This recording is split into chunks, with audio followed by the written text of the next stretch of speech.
Dynasty Warriors, a series only limited by the power of the system it's running on, finally approaches the next-gen battlefield in the 5th chapter, Empires.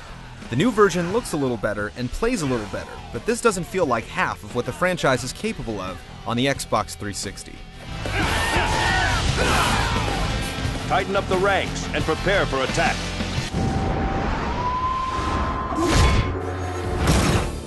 I shall build a strong country to repay the trust of those who believe in me.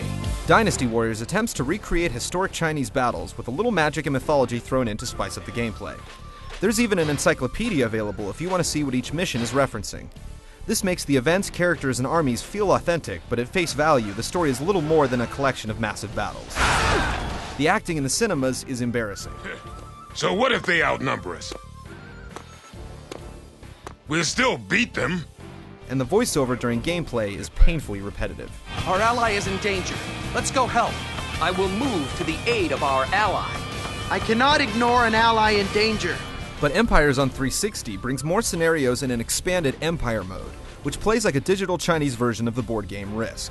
This is a step up over previous versions, but 360 owners looking for a fresh action title will find little here to get excited about. Go, my children of the yellow turban. Destroy the dying carcass of an outdated fossil. Yeah!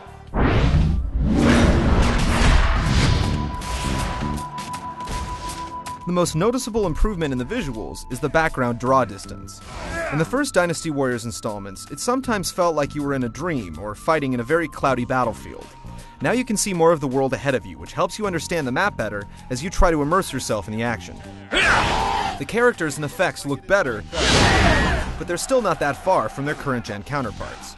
And the boxy soldier designs are made worse by their random robotic movements and lack of adaptive AI.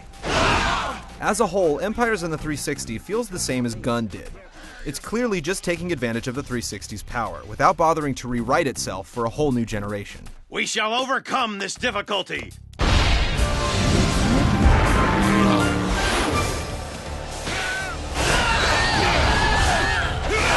Dynasty Warrior fans will be able to jump right into Empires, but that's not necessarily a good thing.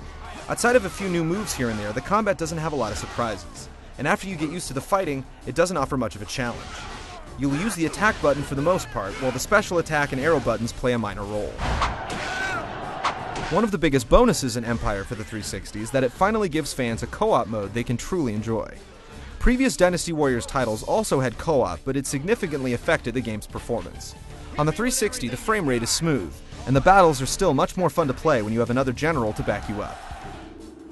But despite being available on Microsoft's growing Xbox Live service, Dynasty Warriors 5 has no online multiplayer whatsoever.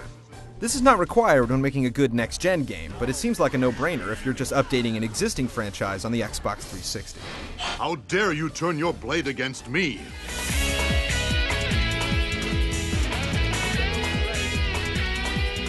The 360 version of Dynasty Warriors 5 Empires is being offered at a lowered price tag, which makes it seem like Koei knows the game isn't all it should be. It's better than the PS2 version, but the developers will have to do a lot more to this static franchise before it finally gets the next-gen upgrade it deserves.